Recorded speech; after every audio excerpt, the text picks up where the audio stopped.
Okay, everybody. Today we've got returning the Sheffield champion, Agata Sitko, coming off the greatest performance in powerlifting. And we're just going to discuss things about how the day went in general, how things leading up to the day went, and then what's going to come next. So let's jump straight into it. Agata, um, obviously, the performance was phenomenal, and you did exactly what you said you're going to do. You said you're coming for 669, and I personally thought you were going to win and win by a bunch.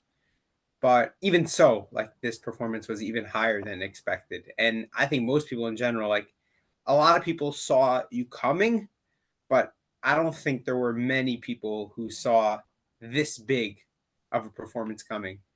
So like jumping into the actual day itself, right? So you've been cutting for a while, so it wasn't like you didn't do some sort of drastic cut. You just had to do like a last minute like small water cut or gut cut. What was it? Got cut. Okay, a gut cut, and then you come in, and then so obviously you come in, you put your openers, and already like I'm saying for all the viewers, right? I wish I was there, but like watching it at home online, they show like whatever it was like 20 minutes before they start the actual lifting, like the screen comes up with all the openers, and it shows like sitting in first on projected total with like 103, I think it was like 103% of the world record total on openers. And it's like for anybody who didn't know what was coming before, it was like, okay, like this is real. Like just on openers, you're shattering the world record. So how was like your recomp and everything just like after your cut? Like how heavy did you get before lifting? So I woke up on Saturday at around 68.5 kilos. So I could eat and drink a little bit before the weigh-ins. And I ended up weighing in at 68.9, I think. So then I Oh wow. just, you know, drank some isotonic, ate a bunch of salt. But like, I think the timing of it was a bit off because I got terrible cramps on my thighs after my second squat attempt. So just a lesson to learn for the future. Oh wow. Oh really? So that like was not something that you could tell just from watching. Like you looked like dialed in. Yeah. So you Like didn't. I barely worked off the platform. I Oh wow. literally had holes in my thighs, like it was terrible. Wow, that's crazy. And but what was that from? I mean, you didn't do a water cut. So do you have any idea why that happened? I mean, we cut salt a little bit for a few days before the comp. So I guess I didn't get enough salt back in on time because I drank like almost 2 liters of isotonic drink, but I drank it right before going out to the platform. So I guess it was just a bit too late. Oh yeah, yeah, right. I generally I would say like right after weigh-in, so like just like pound the salt with your water. Yeah, I did. I started, but like just didn't get enough on time. Okay. That's probably Um. why. Well, based off everything you've said, it doesn't look like this is going to be relevant again because we'll discuss later the future. But yeah. Okay. So the day started off. Okay. So first squat comes in, everything's great. Um, you go to I think it was 192. Your second squat was 192. Yeah, Yeah. 192, and then you said you had that feeling. What did you do after that? Like, I mean, you probably had what like 10 like 10 12 minutes between attempts. So what I did you just do to like? I sat down. My coach tried to like loosen up my thighs a little bit, so he tried to massage it a bit, and I kept drinking uh, electrolytes and stuff. And And then like you felt. yeah, it got fine before right before the third attempt, so that was great.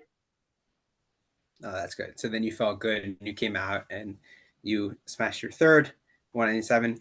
Now, obviously, like you said before, like your goal was to win the 69s because by winning the 69s, that effectively meant you were going to win Sheffield. Like, I mean, we were pretty like on like in terms of like it was between the 69s and then like the other person who had like an outside chance obviously was like Evie. Like she was like Yeah. but it would take like not the best. Like if the 69s did what they could, then it was really just the battle of the 69s, which turns out it was. So obviously, like you expected your competitors to come in strong. Like, what were you thinking when you saw like Corolla 220, I think, and Leo 225? Like, were you expecting them to be that much like shatter the world record squats? I did expect them both to get around to 20. I did not expect Leah to load to 25. So that was a huge shock to me. But yeah, they were saying on podcast that her squad is very strong. So they did what they said they would do. Yeah, I mean it's crazy to think about. Like Leah's not even like she's a non-full 69, and like that's 225. Yeah. That's like what the 76 record was until like a minute ago. Like literally, I think what was it? It Yeah. was like it was like before 226 or something like that. yeah, I think it was 225.5. Yeah. So like yeah. It's I And mean it's it's now kind of just interesting 5 actually. kilos. It's just It's 5 kind of kilos below interesting. the current world record. Right. Yeah, so that's pretty crazy. So in general, I mean, obviously, I just asked like what your thoughts about the squat, but everyone like views competition a little differently. When you compete, especially a meet like this, which is not just a straight totals, although kind of was since you're really battling, it's kind of a weight class battle.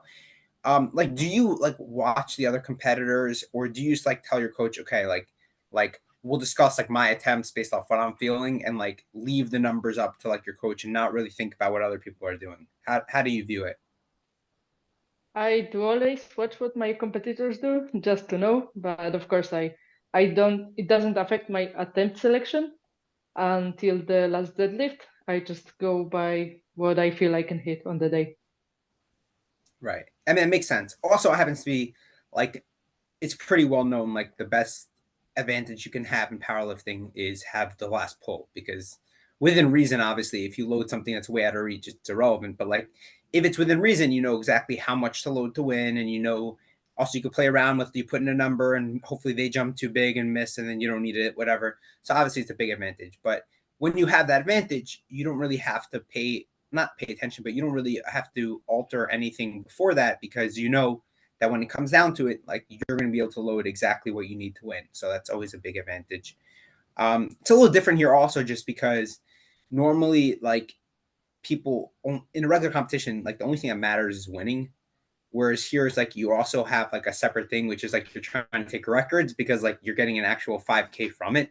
So it's like, okay, like how do I make my attempt selection where I want to take like exactly what I need? But it's an interesting thing. Like we saw in some other classes on the men's side also, where people took jumps for placing either too big and missed, but like there was a record there. So like it makes for I mean, it definitely is definitely a situation where having a good handler who knows like what you have in the tank, but also knows all the relevant numbers is like even more important than like at like a head-to-head weight class meet where like, yeah, like you're just trying to jockey for position. So either if somebody has a shot of winning, whatever.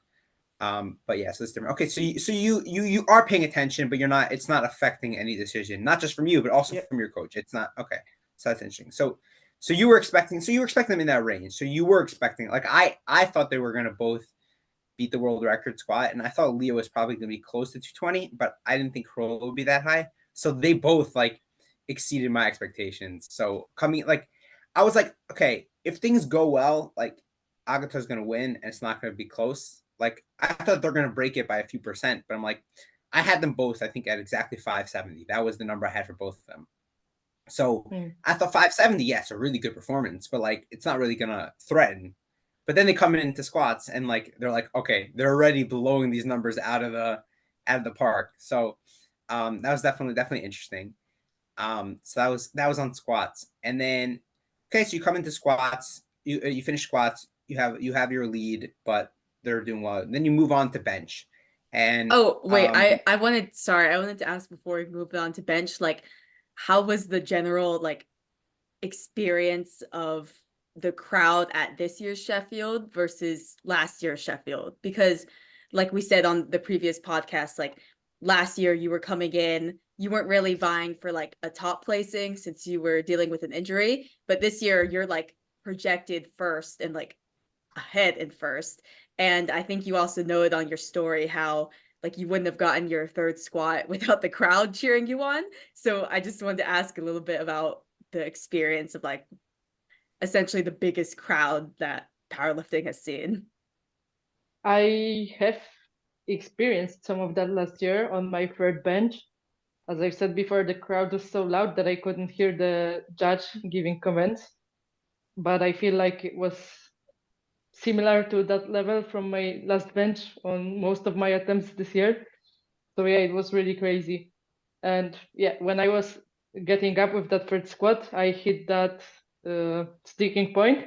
I felt for a moment that I was going to not get it, that I was starting to go down. But when so many people scream at you, it just really gives you that power to push through that sticking point. So that was crazy. Right. Yeah.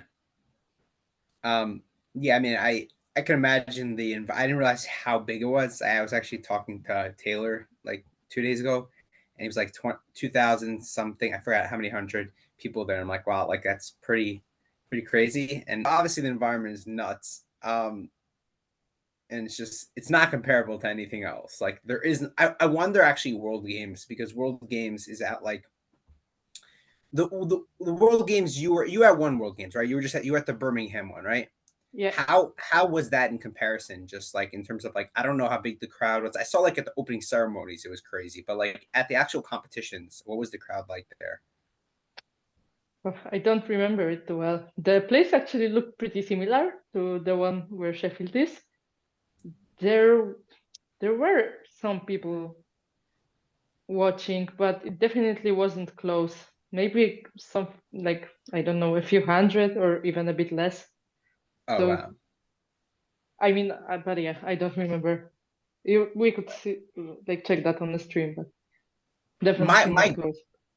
my guess would be that by the Raw World Games, I don't know if it's gonna be as much, but it definitely the Raw World Games will be bigger than the Equipped Yeah. World Games, just because like, I mean, what we have like 10 times more Raw competitors than Equipped, so more people understand it, and more, and basically any lifter who makes it to the Raw World Games will be pretty much known by anybody who has like any sort of powerlifting knowledge. Like you don't have to be like a big nerd or a fan. Like if somebody's podiuming at Worlds, like they're probably pretty well known. So everyone's gonna know them. Versus like Equipped, like I could probably name you like just a couple overall. Like without looking it up, I can't tell you who the champions are, who the record holders are. Like with the exception of the ones who are also Raw. So it's like Yeah. it's definitely a different thing. Okay. So just continuing on with the day. So then you come on the bench, and I remember actually on the stream when they put out the openers. Initially, I think Corolla was opening with like 145 or something on the bench, which he ended up dropping it down to. But of course, you open with like the bench world record, which like that was always the plan. Yeah, I remember people were asking. Somebody said like they're like, please don't open with the bench. Who was it that was like? I'm trying to Jurins. remember. What? Jurins for sure said that. Oh, it was urine. Okay, somebody's like, yeah, and you're like, what are your options? Like, you're gonna open with like what? You're gonna drop it down to like 142 and a half. Like, what are you gonna like? Yeah, once you do 145, then like you might like obviously you just do 146. There's no reason to like, and you're not dropping it lower than that. So you hit your bench opener. I think it was 3 whites, right? Yeah. Yeah, so you didn't have it was good. That's perfect. Like you made changes in terms of your bench setup, so you knew you were in a better spot. But until you actually came on, and like you didn't know, there's no way to know exactly how the Sheffield judging would compare. Like I remember seeing before people saying that like it might be stricter this year. I don't think it was. I think it was actually I pretty don't good. think it Like was. Yeah. yeah, I think it was just good judging. Like I think things were reasonable. I don't think there were any overturns. I think I nothing. think I the think only there lift was that was one. overturned, yeah, Gavin's third squat. No, Gavin got all three No, squats. Gavin got us. Gavin got it. Right? Oh, Yeah. Oh, Gavin's Kaiko. It Gavin's was. Oh yeah, Gavin's Kaiko. bench. It didn't No, overturn. but he got 2 reds on his bench. Oh yeah. So But wait, it what was kind of? someone's squat. It was Maybe Kaiko. Kaiko's It was squat. Kaiko. Because I Yeah. remember I was like rooting for Kaiko to win because I had like had him top in my predictions. And I was like, why did they overturned his second squat? I think it might have been like depth or something. Like it was just like kind of weird. But yeah, I think that was the only overturn. Okay, fine. Yeah. I So don't right, remember there being any so others. right. So thankfully the jury wasn't getting too involved, and the refs were pretty good. Like nothing looked like overly strict. There wasn't like Euros in 2022 where like everything Oh, was just getting called. That was the most horrific judging I've ever seen. yeah. And then like I obviously, and then Malta was like the biggest overuse of the jury I've ever seen. So like those are the two times where it's just like the refs are there to like keep a standard, not to like play a part, right? They're not there to like change outcomes. They're there just to make sure that everything's to a standard. So I think they did a good job of that at Sheffield. So you come in, you take your opening bench, and you get 3 white. So now you know you're good. Like you don't need to worry about changing anything. Everything's good, and you can just go and like execute your plan. Then second attempt, Corolla goes and chips. I think she chipped your record, right? 140, yeah, Yeah, she 146 and a did. half. yeah. So obviously your opener was easy and you're going to make a decent jump there. So then you jump to 152. Now I'm just a little curious, why 152 instead of 152 and a half? Because by jumping 152, you now lose a chip against Leah if it came down to it. Well, I mean, first of all, I knew that I had the bigger deadlift, and I would be going for the record. So we didn't really care that much about the chips, and yeah, just wanted to So take this number. by It the time wasn't you got anything specific.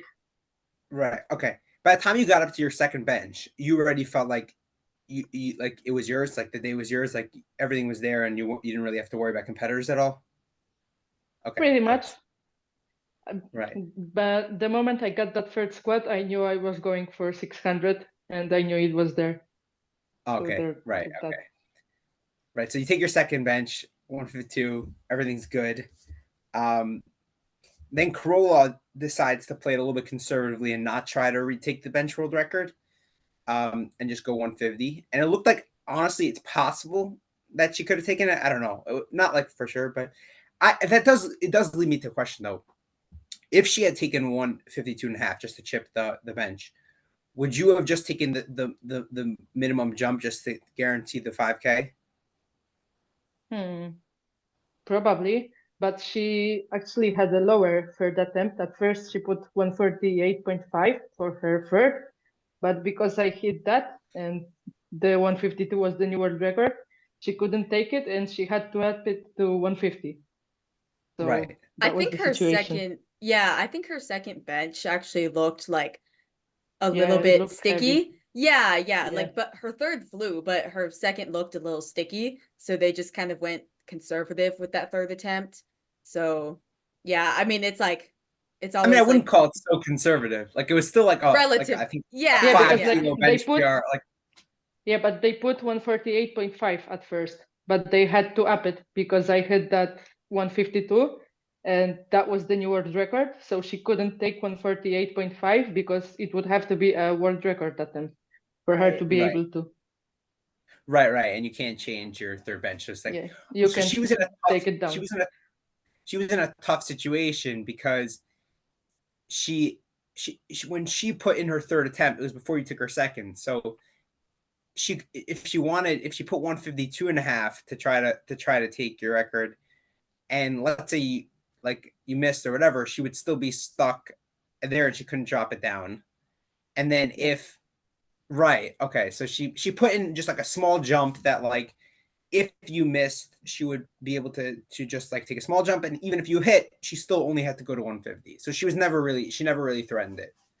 Right. Yeah. Now it's just interesting. Like you saw the same, like I saw the same thing happen like on the men's with squats between Gavin and Carlos, where it's like if you chip, like you everyone wants to come away with like the most kilos added to their total, but you also like the difference in like 2.5 kilos probably is not worth like, I mean, $5,000, 5,000 pounds is worth more than 2.5 kilos to your total. Probably, like it might come down to not be at the end, like, but in general, at that point, it probably is going to be more worth it. So it's like, do you jump, let's say in a scenario like 5 or 7.5 kilos, if that's what's probably in the tank, but like if you jump 2.5 kilos, you're guaranteed the money. So it's like, it's tough. But either way, she took 150. It wasn't relevant. And you jumped to, what was it? It was 154. You just took a small jump on that. Yeah. So what was the thing there? Like you're just like, this is the number I need that will help me get to my 600. The second attempt felt pretty heavy. Like I hit a sticking point halfway through. And I think it was because the judge gave a longer pause on the second attempt. So I wasn't very confident in making a bigger jump. So we just took what we thought was there. So in general, I'm wondering, like, now that you're doing, like, you're sinking your bench more, do you think in general you get a little bit longer pauses than like when you do like when you do what's called again, like a soft touch? Because like when you sink it, the bar is sometimes like moving a little bit on your chest. It's like so you end up with a longer press command. I don't think it's that longer because of the sinking, but because it's a world record attempt, the judges like to make the pause a bit longer. And on a side note, I was so traumatized because of last year that I sank the bar super deep on my first attempt, like too deep. I put it on my belly almost to sink it very deep to make sure I got white lights. And yeah, it felt much heavier than it should have because of that too. You basically took like a multiply bench attempt. Yeah. Yeah, I wonder what you could bench in a multiply suit. That would be Wait, what in general? What's your something? Yeah, you benched something crazy in equipped, like I think at Arnold's. I forgot exactly what it was. 220. But multiply is like even insane. Multiply, it's like, I mean, I don't know. Like I can't even relate. You look at these numbers and you're like, okay, this is just like I have no idea what this means. Like somebody will, like I saw actually on Instagram yesterday, somebody benched 700 multiply, and I'm like, I have no idea if that's like really good, if that's good, if that's like I have no clue, no idea. Like 700 kilos or pounds? No, pounds, like a dude, like a bigger dude. I think the world record currently is 500 kilos or something like that in multiply bench. Yeah, I mean, I remember like what's like this guy Jimmy Kolb did something that was the world record. I don't know if that was some equipped thing. I pay a tiny bit of attention to equipped in the IPF and zero attention to equipped in any other federation. Yeah. Equipped in any other federation is literally, I mean, whatever. I don't need to get too negative, but it's let's just say it's to no standard. But yeah, so okay, so right. So you said your first bench you like really oversunk it, but then you said your second one felt a little heavy. So you took a small jump, you hit your third, it was good. The 160 is gonna have to wait. Yeah. Please come on. I mean, but already I said so many times that I was gonna load 160 that I feel stupid right now. Well, honestly, I'm happy to load 160. I was about to say that, like, is just so like it's just like I don't know, like could you get it? Maybe, but it's like having like not only like the huge total and like the win and everything, but also like having it be 9 for 9 when like if you look at like most of the criticism that came in, like everyone's like, oh, she doesn't make like she doesn't take good attempt selection, she doesn't hit lifts, this, that. So like let's say you had done like 585 and 1, but went 6 for 9. Like it still would have been a great performance, but people would still be like, oh, this, that. Like here, there's like nothing to say. Like you hit the biggest total. You broke the world records, including like a world record deadlift from Kimberly Walford, who's like one of the best deadlifters ever. I would probably have her like maybe the second best deadlifter ever after Joy. Like Joy having like the 52, the 57. She had I think she had the 47, the 52, the 57, and then she would have shattered the 63 at Worlds, but she didn't get whites, whatever. We're not gonna get into that. I thought it was a good lift.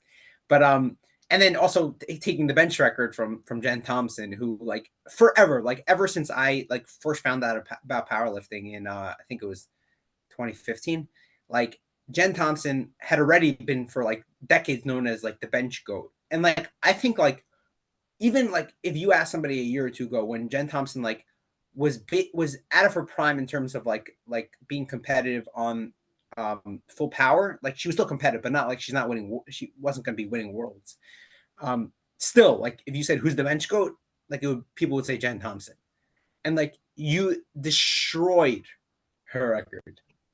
So it's like not only taking these records, but like you're taking them from like some of the biggest like names in the sport and some of the greatest lifters in the sport, and you're shattering them, which is just crazy. So yeah, so you finish bench, everything's good.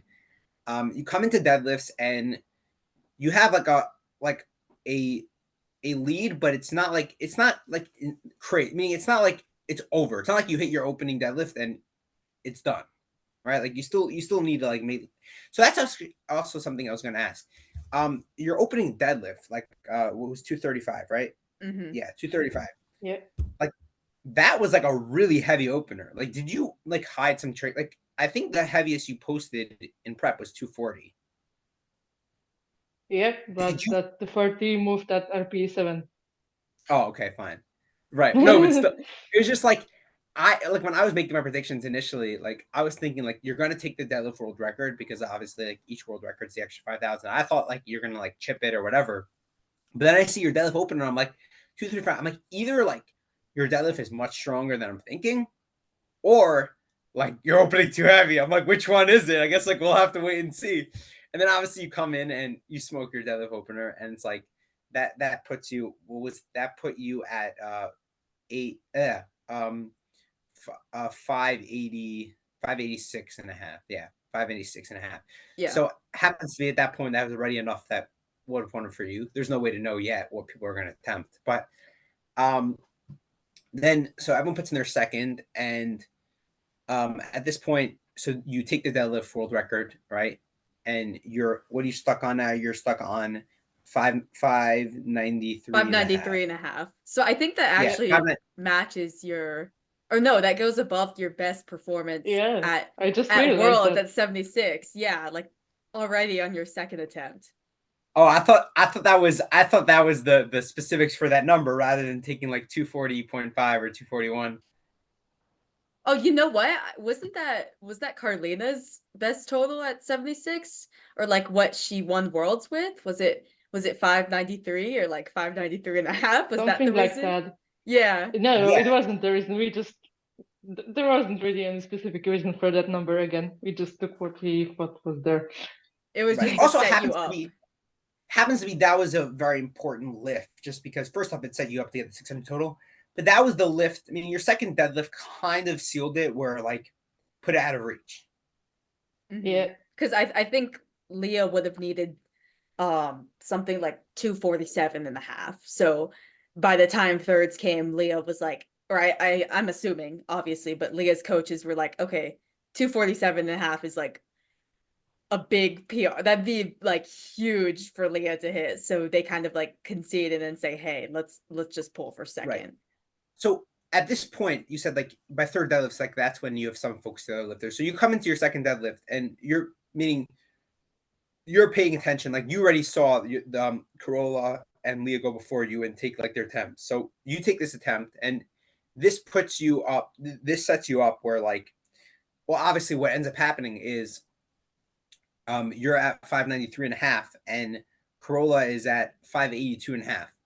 So now obviously Corolla can't chip it. So she's forced to, she pulls for the win, or at the time, like for provisionary first, and takes a big jump, 12 and a half, which would have put her at 595, which that if she had hit that, that would have just been insane if like a second person was literally by 600. But that was like a lot too much probably. Like she probably had like 5 kilos and jumped 12 and a half. So that was like way out of reach. Like I was actually surprised. Like I get it. Like you're always like, if it's possible you want to pull for that win. I'm not sure if I would have taken that scenario because 12 and a half was like such an unlikely outcome to get it. And even if she got it, like you had more in the tank. Like it was clear your 242 wasn't like all out. So it's like I would take like a number that like I would have like at least like a decent confidence in, like something that at minimum 50-50, maybe something that I'm more confident. like just to set her Just up for number like, to push Leah, right? Mhm. right. Because like ended up being Leah only had to take 2.5, which like was like kind of easy, right? And you explained to me that it's similar to the world records, that it goes by who hits it first. So Corolla was in that, they were both tied at 582.5, and Corolla was currently in second. So yeah, I would have taken like 5 or 7.5. It's actually the same thing I was saying at Worlds with I don't know if you were watching the 74 session with Taylor.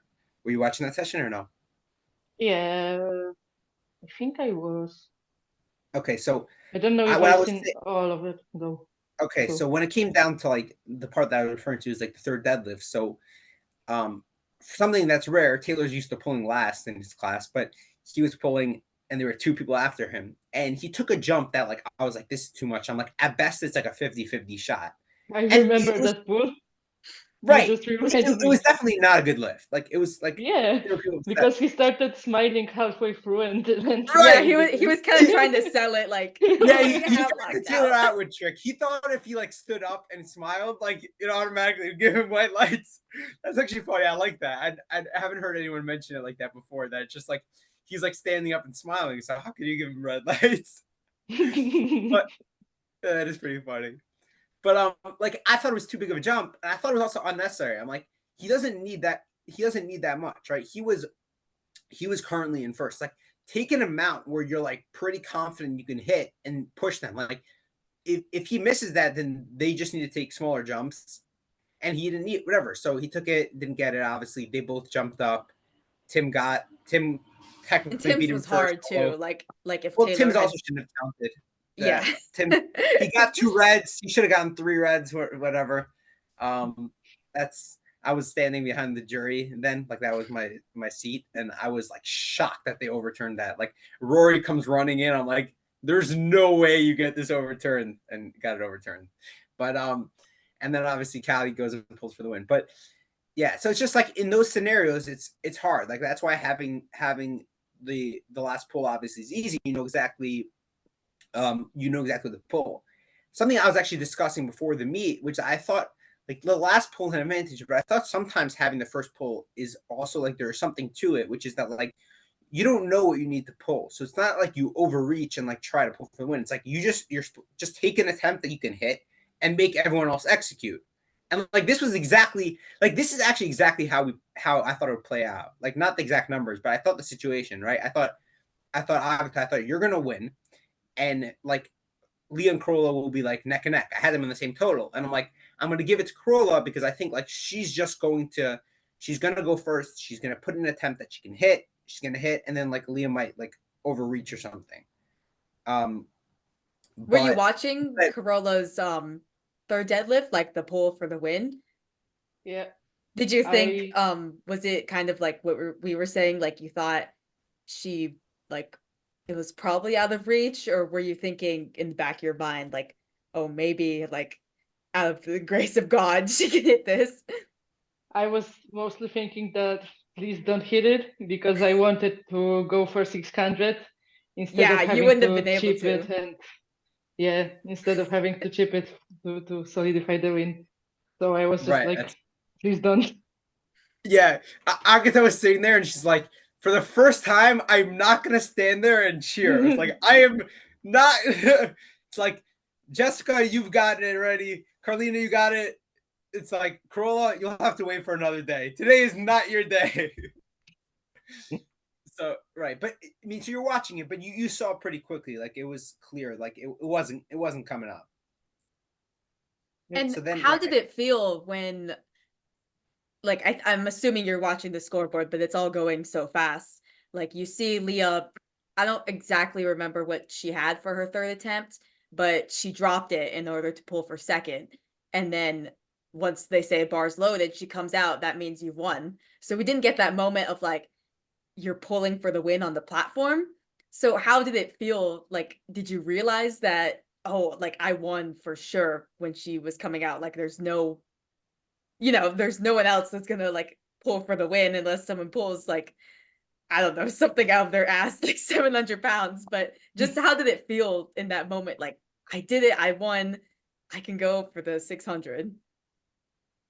I was much more focused on that 600 than the winning. I mean, I was like, okay, cool, I won.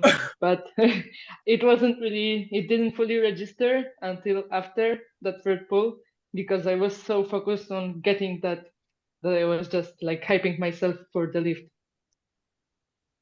So going back to Leah for a second, I don't know. I'm trying to remember what the board was before Corolla missed. Like, what attempt did Leah have in? Like, was she ever attempting for the win? I don't actually remember. Did she change She her had time? she had in 240 for her third deadlift, but I don't think Wait, that would have 240 or was it more? I don't remember. 240. I thought it was I was trying to like keep up with the changes. Well, Um maybe she had 242.5. That makes sense because maybe she was trying to chip the deadlift record, right. and then obviously you could change it depending on what Corolla did.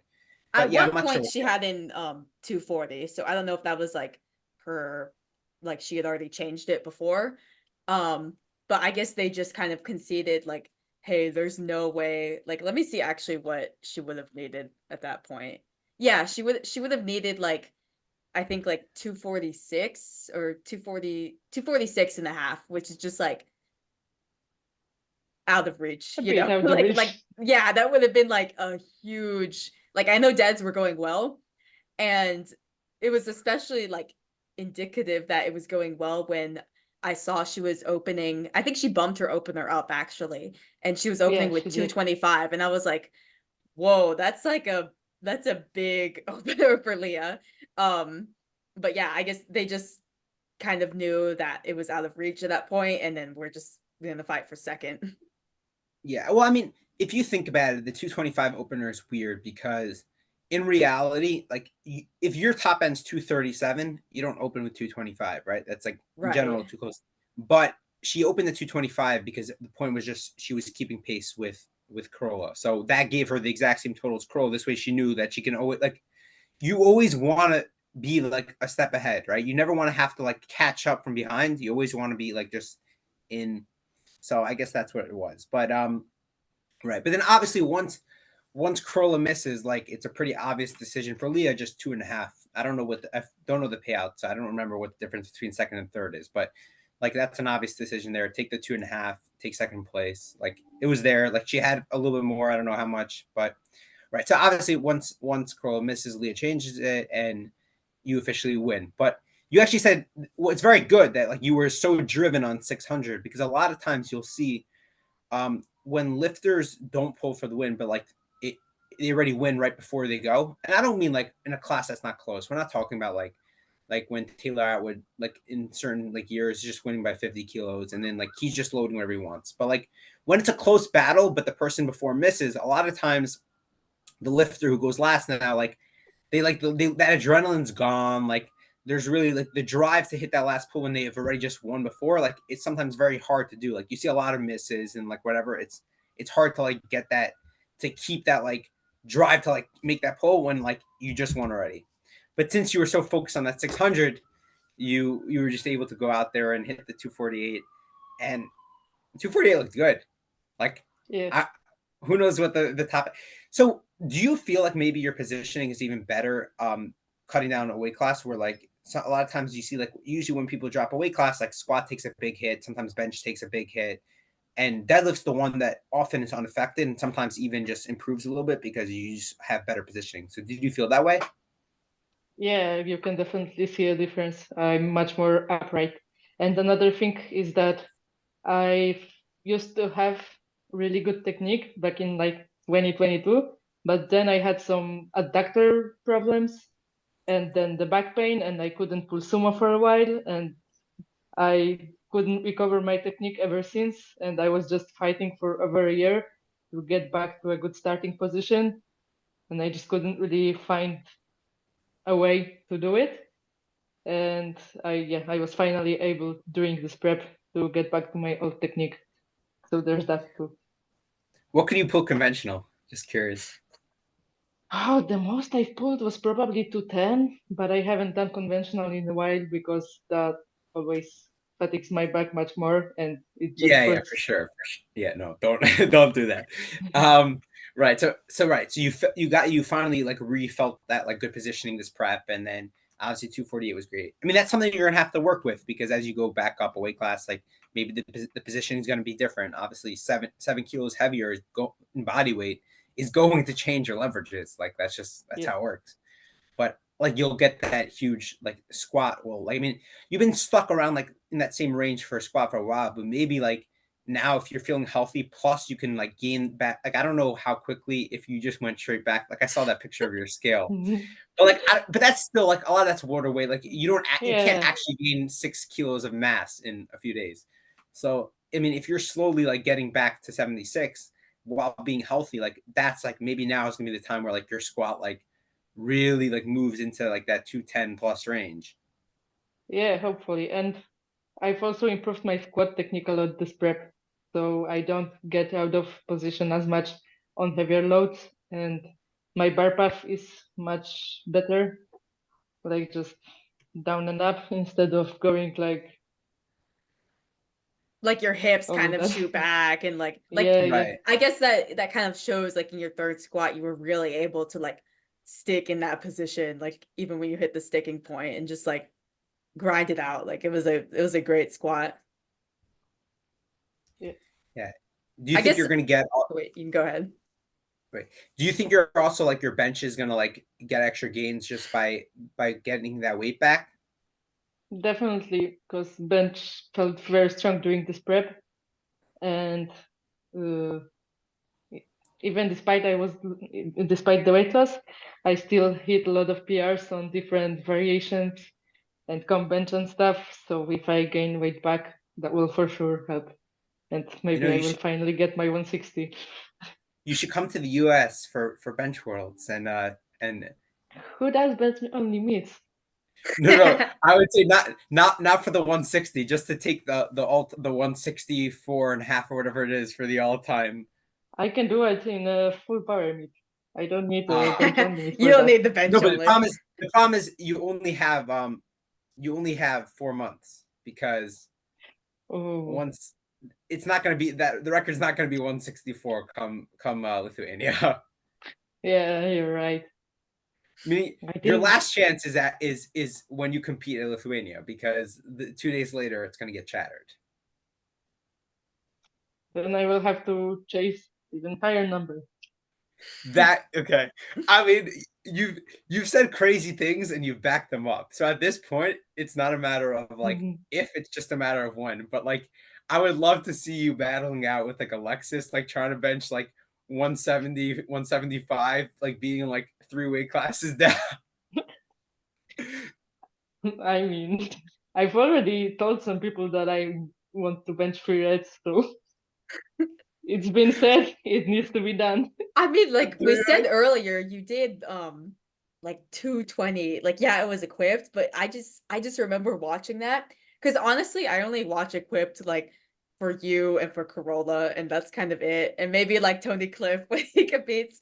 But I remember like watching the 220 and I was like, this girl like you were a little heavier then, but I was like, you're benching like nearly 500 like that. Like yeah, it's like equipped and like Mike said earlier, like those numbers are a little um like comprehensible for me. But I was just like 220 as like a female that's not in the super heavyweight class is just crazy.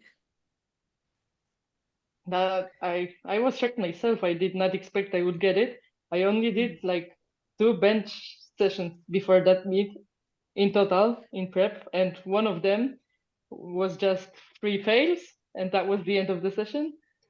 So I did not expect to hit this much, but yeah, I just did a bit of a water loading. I mean, just like, drank a lot of water, ate a lot of salt before the meet to get my weight heavier. And it just felt really, really strong on the day. Yeah. I mean, whatever. Sheffield was nuts. So I'm gonna give you my wish list for the future now, and then we'll get to what you actually. So okay, so we're gonna see Lithuania in June, I believe. You're gonna go 76 back to 76, and you're gonna have a battle with Carlina, and you're gonna finally win the World Championships. You have World Games, you have Sheffield. It's time to add at least that first World Championship on your. So yeah, so 2024. That's and you'll have probably, since you like doing meets, 5 other meets at some point, but most of those will be a little bit lower, little lower level meets. But so yeah, you're gonna have your rematch with Carlina. At this point, like, you're already in the 600 now, and you're going to be moving up a weight class. So obviously 600 is no longer the relevant number, right? Carlina just did, what was it? 610.5, 610.5. And without even she's pulled a little more. And then obviously you're going to get a big boost on squat and hopefully bench. And like, every year people make like these high goals for, like, not for individual lifters, but like the battle of this weight class. Like, everyone was talking this year, like, how many of the 93s are going to break into 900, right? Everyone said like the 74s are all going to hit 800, right? Neither of those happened. Like last year was like, oh, like obviously Carlina had already hit 600 before, and like you and Jess were coming back. It's like, oh, like we're going to have a podium of 76s that hit 600, like at Worlds last year. Obviously nobody hit. Like, in general, like, people, like, sometimes like somebody breaks a barrier, and like sometimes somebody hits a barrier and like everyone breaks through it now. But often, like, somebody has like a phenomenal meet and they do something that's crazy, but like it's hard to like do something crazy and then automatically just build on and just keep like right away making improvements. But like, this is a little different because you have a full weight class to move up in. So it's like just like, you don't even, it doesn't need to be anything crazy, just like small like increments just from putting on the extra mass. And then like I expect it to be like a battle. Like, it's you and Carlina are coming in, and like, she's done more so far. You obviously have a full weight class, but it's gonna be tough, and it'll be I'm saying it's a two-way battle. Like, I don't know if Jessica's coming in at 76 or 84. I don't know. Like, we'll see what she ends up doing. But like, to be like fair, I think even if she's at 76, I don't see how she's threatening it. Like, one thing that I've been saying recently, and I've actually been saying for a while, but like, it's at this point I think it's true, is that you cannot win a world championships anymore with a lift that's lagging. Like, you can't. Like, to win, like, obviously it helps if you have a lift that's like phenomenal, but like, your worst lift has to still be good. You can't have a lift like where you're just way behind. Like, you can't win a weight class benching like whatever it is, 105, when like your competitors are benching like 160. Like, it's not going to happen. Like, as I'm saying, it's just not going to happen. So we're at that point. So I think it's going to be a good two-way battle. So yeah, that's Worlds in June. And then next year, Sheffield again, you'll be back. It'll be interesting there because you just pushed the 69 record. The 76 record is already 610.5 and will probably be a little bit higher after Worlds if I have to guess. So there's not going to be an easy class for Sheffield next year, but regardless, Sheffield. And then I think Worlds comes next year before Sheffield. So again, World at 76, time to get championship number 2.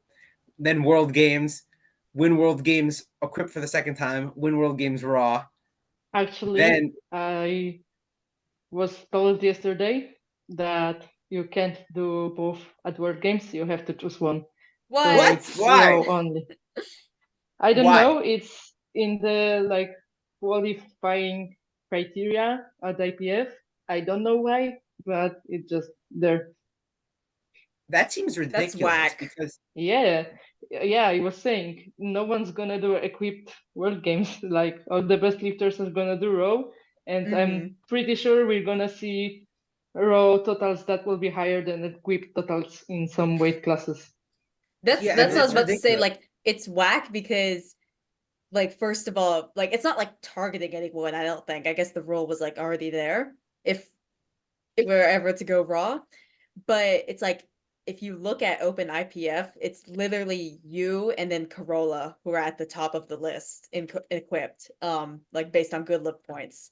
And I assume that's what World Games will still be on, like good lift points. So yeah, that's weird. And we could have seen like possibly you and Corolla. Well, I guess we could still see it in raw, like depending if Corolla were to like stay in the 69 kilo class, or because then you two would be bunched together like 69 and 76. So we could see a rematch, but it would be on good lift points. So that'll definitely be interesting. And potentially Leah in there too, just depending if they want to move up a weight class or go back down to 63, or like, I'm not sure what their plans are. I think the smart thing for them to do is stay in the 69s for Worlds and then cut to the 63s for Sheffield. That would Yeah, be the best Right. thing to do. I guess that, Yeah, I that would agree. improve their good lift points. So makes sense. Right. Yeah, because Well, they that's wouldn't like up the record in the 63s at worst. They could just hit something in the 69s, and the record Right. in the 63s is now pretty low. Yeah, I mean, Taylor was saying that he thinks Leah's going to go to the 63s, but to me, you're right. It makes no sense because like they're both like around the same weight. They can both do 63. They can both do 69. So if I were them, we'd be like, okay, let's make like a friendly agreement. We're gonna have a real battle, but we're gonna do it at 69, where we're not gonna break the world record, but we'll have a real champion. Like one of us will win, and one of us will come second. Not like we'll go to different weight classes where we both win, but we just like dodged each other. So have the real battle, but then you both have the opportunity to like be like they would be the favorites for Sheffield next year if they both came in at 63. Like, what's the world record? It's like 556, I think, right? 557, I think. I think Yeah. So, yeah, Corolla, it's 557 and a half. I think I saw someone actually ask you on your stories, like, hey, are you going to go down to 63? And you're like, yeah, I saw that. I think I would die before I did that. No, I'm not cutting any more weight. Actually, I'm leaning more towards going up to the 81st at one point.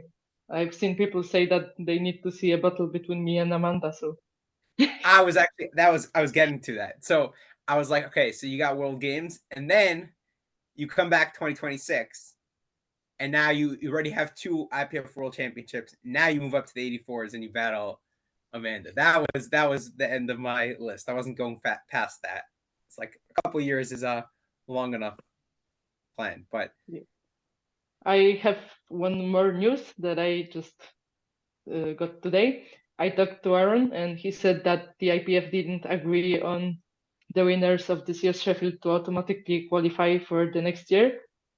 So I would probably have to win anyways. wait. Whoa, so the IPF doesn't. Wait, I'm confused. Doesn't SBD run Sheffield? Like they choose who makes it? Yeah, but it's still under IPF, and they sometimes don't really have a say. They have Really? to obey what they say. Interesting. But the But IPF doesn't pick who competes in a meet. I guess it's because of like, I don't know, generally the criteria to compete that I don't know why, but That's he just told me that ridiculous. IPF That's didn't insane. agree. Yeah, it is. That's really insane because the way, I mean, if you're gonna be at 76s, you're gonna have a crazy head-to-head battle, and then like, if not, then you have to rely on wild cards. Like, that's nuts. I don't know. It's I think okay, we should honestly, all- because I mean, the wild cards are there.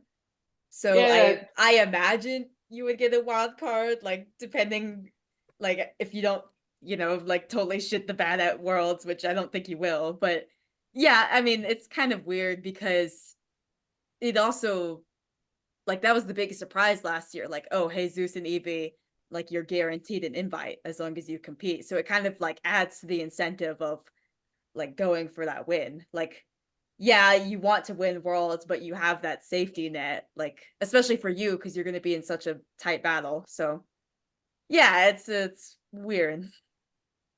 Yeah, that was my thought. Exactly. Where you're kind of like, damn, like you were like kind of, I don't know the word, but kind of feeling some type of way, like, dang, I just won. I put up like the greatest performance ever, and I don't have a guaranteed invite for next year. No, Aaron said that they have the wild card, so they probably will anyways invite me. But yeah, I did hope I didn't have to worry about that at all. So that's a bit upsetting. Yeah, for sure. Yeah, I think that's like a little ridiculous, but okay, fine. Yeah, so that's my wish list. Now we'll go and you'll tell me how accurate that's going to be. What are your actual plans? Yeah, so the plan is to go to the 76ers for Worlds, then probably 81st for Equipped Worlds, and that's gonna be my last Equipped meet ever, I think. If I hit my goals, which are 300 kilo squat to 25 plus kilo bench in November. November, Equipped where? Worlds. Where is it? Iceland? Oh, Oh, cool. Like Hmm. where they have the I don't know exactly how to pronounce it, The but Northern Lights? yeah. Or no, they have like Reykjavik games there, so yeah. Oh, yeah. yeah. So, yeah, I will probably compete at around 78, 80 kilos there, and then cut back down for Sheffield to the 76s. Then World Games at the 76 because I will have to, and then yeah, maybe 81st. We'll see what the future brings. Yeah. No, so for some lifters, like everyone's different. Like for some of the great lifters, like some people are like, okay, I want to go and break some world records. Others like, okay, I want to win as many world championships as I can. Others like, I want to have like the biggest legacy, like I want whatever. So some lifters, they're like, yeah, I plan on like competing like in the IPF for 10, 15 years. And like, that's how I'll build my legacy. Obviously, you've been very open about like, you're not somebody who's going to be in the IPF for 15 years. It's not going to happen. So you're going to build your legacy through what you can do in the shorter amount of time you're there. So that'll be through like the records you break, the Sheffield title, the world championships, hopefully that you'll win, the world games already that you've won, plus hopefully a raw one that you win, all that kind of stuff. So yeah, I think for somebody who's going to have a shorter like amount of time in the IPF, I think if you can manage to like win a couple in the 76s and then go and beat like somebody who's basically been untouchable in the 84s, like that would be like that would be like the meet, like that would be the meet that you can do if you come in, let's say in 2026 or 2027 and win worlds in the 84s against Amanda. Like I'd be like, okay, like I've done everything I can do in this in the IPF, and that would be like, okay, now I can move on. Like I've already won like world championships, multiple weight classes, world games, raw, equipped, Sheffield, have like the bench world record in at least 3 weight classes, have the total world record in multiple weight classes. Like that would be a nice way to cap off like a short but like elite career. Yeah, but I don't know. Sheffield is so cool that it's gonna be a tough decision to move on to Untested now. Now that Sheffield Listen, is present. if it was up to me, I would say you can. There are people who have 20-year careers in the IPF. The IPF is that's another thing, is that like obviously Sheffield's a crazy meet, and like it's real money. The production's nuts. Everything's great. It's the biggest audience. But like from what I keep hearing, like from Taylor and like Ryan Lapidat, like he's been saying things like that. He can't say what it is yet, but big things are coming. Like I don't know what's coming. I have no idea what the future holds. But if you just look at the growth of the IPF, like not just in terms of how many lifters, but just in terms of like what's been happening. Like just if you look at over the last couple of years, just the addition of Sheffield and like Raw World Games and who knows what's next. Like it would feel bad to like switch and then see like what comes next, and it's like now I can't do this. So I would say stay forever. That would be my take. Like I mean you can always like you can always like in 5-10 years decide to make a switch. Like that'll always be there for you. But once you Yeah, switch, I mean you're done. So that is the plan. I've been saying that it's definitely not gonna happen faster than in 5 years. So we'll see in 5 years what we have. So basically the sport, we gotta get on with like leveling it up enough so that you're incentivized to stay. I mean, at one point I will have to make a decision because I don't think I will be competitive till for the rest of my life. You know, younger people will come, I will get older, I will stop making progress, and that might be a good point to switch to start progressing again. We'll see. right.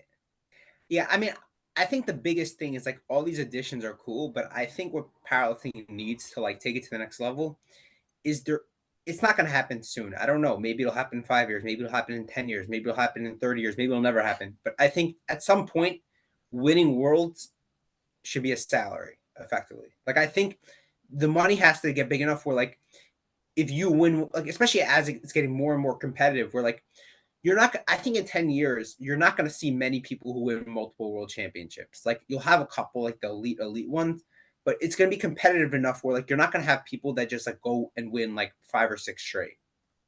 Like, I think, like, as the pool gets bigger, it's just not going to happen, or it's going to rarely happen. But I think it should be at the point where, like, if you're winning, like, if you are a world champion, like, yeah, it means something to be a world champion, but, like, it should, like, financially mean something. I don't mean a few $1,000s. Like, yeah, it's nice. It's nice to get, like, a stipend, but, like, I think, like, something like I think, like, realistically, it can get big enough where, like, first place Sheffield prize is effectively, like, first place prize for each weight class winner.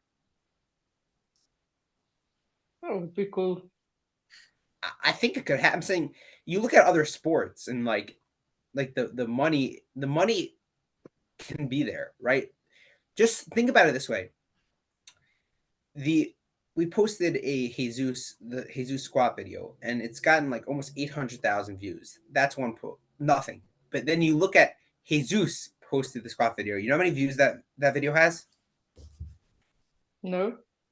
Okay, I'll check the update. Like, I'll check the current amount because I just want to see if it's gone up since then. But Jesus's squat video has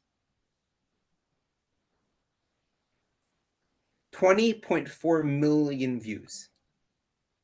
Yes. Like, That's crazy. I did I not thought, know like, it was a that million high. views. I was like, a million views is nuts. 20 Yeah, I thought you were million gonna views. say like million, 2, maybe. Right.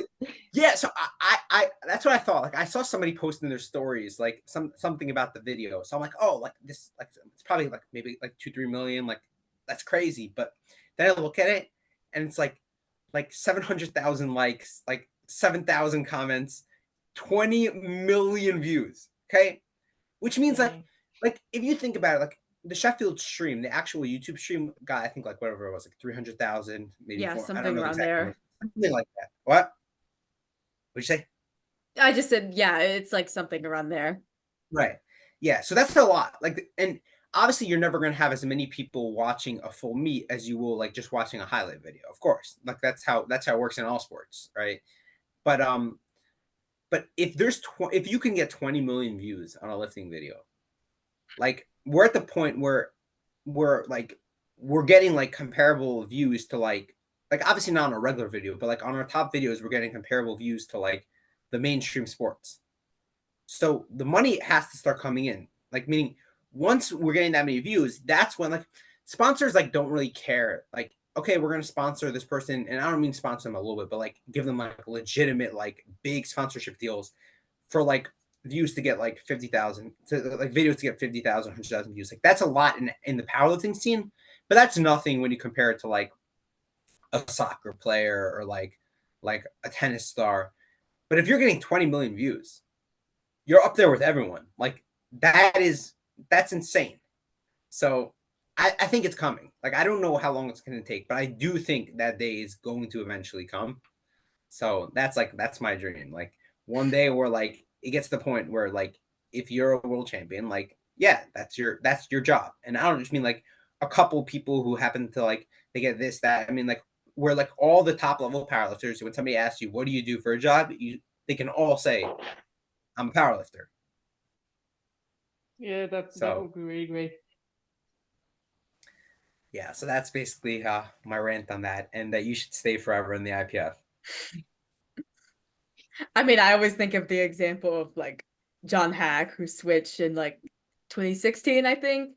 And then now he's kind of like now that Sheffield's here, he's kind of like, dang, like, that would have been really cool. But I mean, I think he's fine. He's, like, the best, like, untested Well, he actually ever. makes more money. He makes a lot of money. I guess just the production is like, wow, the tested Right. side is, like, He did. really growing. Speaking of, like, more exposure, were you on, like, I wanted to ask about this. Were you on a, like, some sort of, like, network television show? Like, I think I saw you posting about that, like, one in Poland. It's a YouTube channel that's supposed to be like an internet television kind of thing. There are some like journalists who used to work for public TV and stuff like that. So it's something like this. Cool. And it was just like like was it basically like it was a YouTube channel, but it looked like pretty professional, like it looked like a network like television show almost. Yeah, that's what they're going for. Cool. And To did it like yeah, go ahead. to brain fog. Just go ahead. I try to. Oh yeah, I was just gonna ask like if they reached out like right after you won Sheffield. Like did you gain a lot of followers after Sheffield? Like did you kind of see Oh yeah, I did. Yeah, like how many did you gain? Do you know the number? Over 8,000 by now. Wow. Like you essentially like I think you're at like something like 10K before. Yeah, when we actually I reached 11K when we were at Sheffield on Thursday, I think, and now it's 19,600. Yeah, I mean that's awesome. Like you're already getting like yeah, it's not gonna be on like a Jesus level just because he's like the like apex predator of the IPF and he's like squatting over 1,000. That's why I was so happy to see like both the super heavyweights, like male and female, squat like insane numbers. Cause I mean we were posting all of the records at Sheffield, and I think those two, along with I think your last deadlift, like got like crazy amount of views. So yeah, I mean Jesus, like that's kind of what we were talking about earlier. Like he got like 20 million views on like one Instagram video, which is just like crazy. So yeah, I mean the future's bright, so we'll just have to wait and see. Yeah. Yeah, so that's basically it. I mean, obviously Sheffield was the biggest meet so far in the history of powerlifting, and we had the biggest performance in the history of powerlifting, but it's only the beginning for powerlifting and for you. Like we gotta see what comes next. You're about to have your third straight like hype showdown at a world championships. And Yep. it's time for a new outcome. Let's bring the hit back to the 76s. Yes, the 76s are where it's at. I mean, happens to be, for me to be honest, the class I'm most hyped to see at Worlds this year is definitely the 84 pluses. Oh But yeah, that was like one we're of the getting crazy both of them. moments. Yeah, go on. Yeah, saying we get them both back, plus we get the one who has a bigger total than both of them in Alexis. So yeah, I mean, I'm definitely hyped for that. But I'm hyped for like almost every class now. Like there's very few. Like you're still gonna have the 84, which is not gonna be competitive. Yeah. And like I think the 52s won't either. But I think every weight class except for the 84s and the 52s will be competitive. We're at that point. So Yeah. Yeah. Oh, go on. I wonder where Evie will go. I know that's what I was about to say too. Like I wonder if she's gonna stay. Because I talked to her, and their main problem is that she will either have to compete as a 52 at Worlds to get an invite to Sheffield, but then she will have to compete as a 52 at World Games because you have to compete in the weight class you're assigned to, and there are 4 weight classes, so it's 47s and 52s, 57s and 63s, 69s and 76s, and 84 and 84 pluses.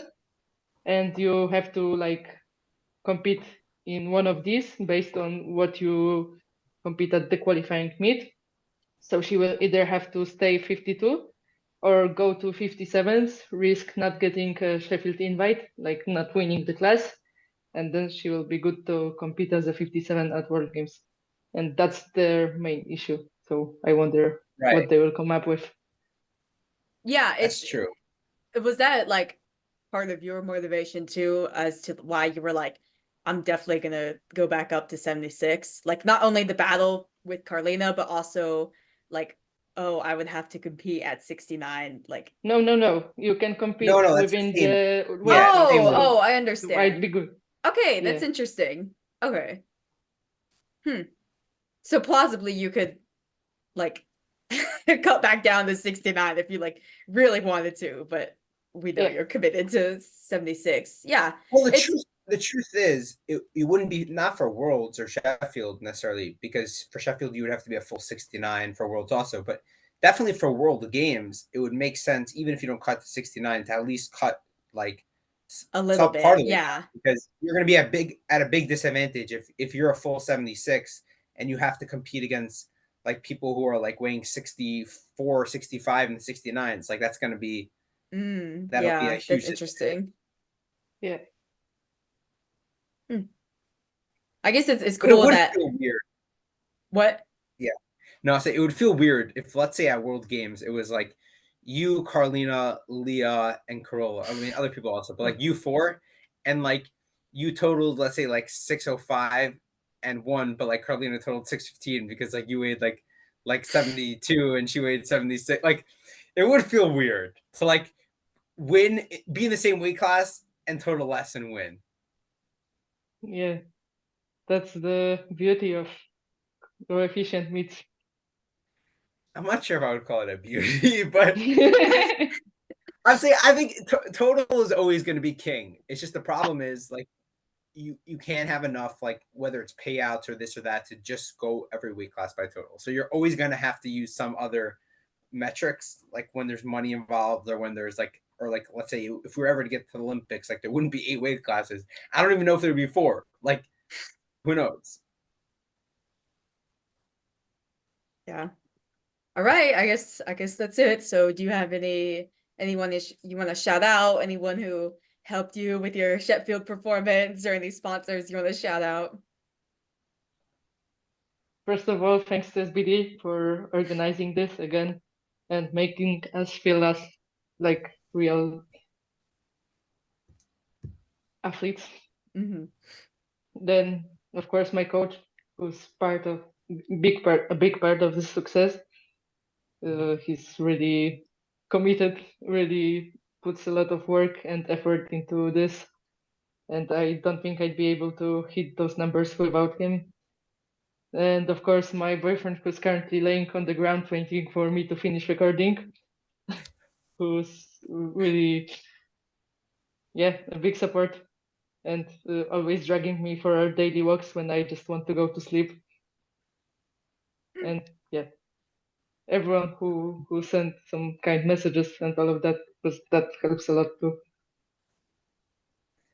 Okay, thank you so much for coming back on, and hopefully over the next 4 months leading up to Worlds, training will go well, everything will go well, social media will continue to blow up, maybe some more. Everybody go and shoot into Agata's DMs and like give her some sponsorship offers. Pay her money. Okay.